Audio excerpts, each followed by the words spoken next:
guys, welcome back to my channel pskov. I hope you all are doing good.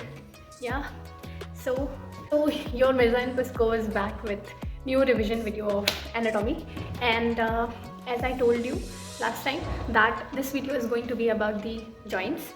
I'll be revising joints with you all guys in this video.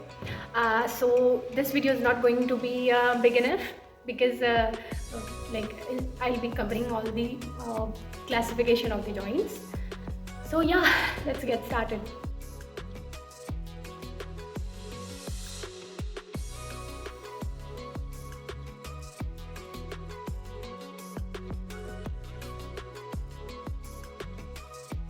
Like in physics we learn formulas, so in types of joints I have made a simple formula for it.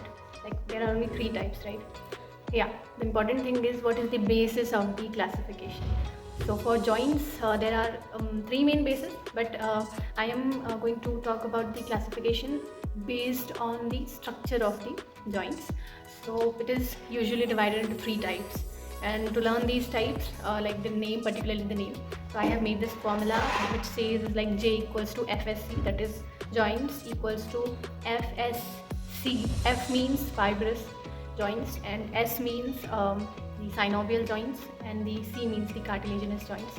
So the synovial joint, that is the most common joint which is found almost in all the parts of the body. Yeah. So for the fibrous joints there are further classifications, and also for the synovial joint, as you know that it is the most common one, so it must be having a lot of classifications. And for the classification of cartilaginous joints, yeah, for it also there are 2 classifications. So guys, remember the formula J equals to FSC, in which J stands for the joints, F stands for the fibrous, S stands for the synovial, and C stands for the cartilaginous type of joints. Now I will tell you about the fibrous joint. I'm going to revise like fibrous joints. And fibrous joints, they are mainly 3 types. First one is the sutures, second one is the syndesmosis, and the third one is the gomphosis. Gomphosis, yeah, it is very easy to remember gomphosis, that is it is present in our gums. So yeah, fibrous joints. Next one is the synovial joint, which is the most common one. It has a lot of classifications, like 7 types. It's a plain joint, then the pivot joint, hind joint, condylar joint, ellipsoid joint, and then the saddle joint, and the ball and the socket joint. For synovial joints, I have a mnemonic for it. It says like plain PI chalayegi, ek saath sab baith jao. So for plain represents plain joint, then the PI it represents pivot joint, HI he that represents hind joint, and chalayegi that represents the condylar joint, C, and ek is representing ellipsoid joint. Then the saddle joint, it is represented by the SA sapato, and B, S and B, it represents ball and the socket joint. So from this I can simply tell you that there is another classification for joints, that is based on the movement of the joints. It is uniaxial, then the biaxial, and the multiaxial. It means that uniaxial, the movement is only in the one direction.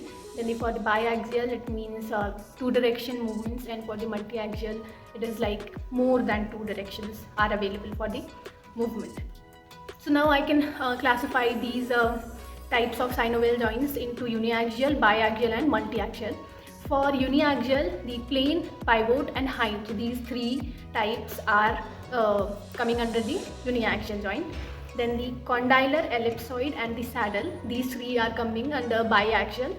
Ball and socket, it comes under the multiaxial joint. So yeah, synovial joint is done.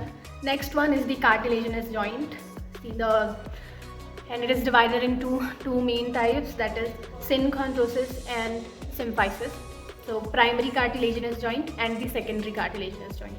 Primary cartilaginous joint, it is not permanent, and the secondary cartilaginous joint, it is permanent throughout the life after its maturation. So yeah guys, this video is done for now, as we have discussed the types of joints in this video.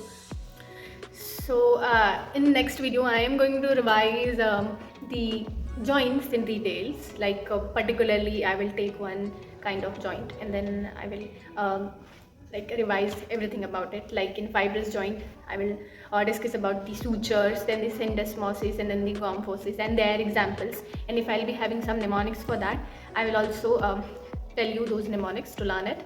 If it is helpful for you, then yeah, I'll be so happy. And yeah, thank you guys, thank you so much for watching. Keep supporting me, and yeah, thank you, bye.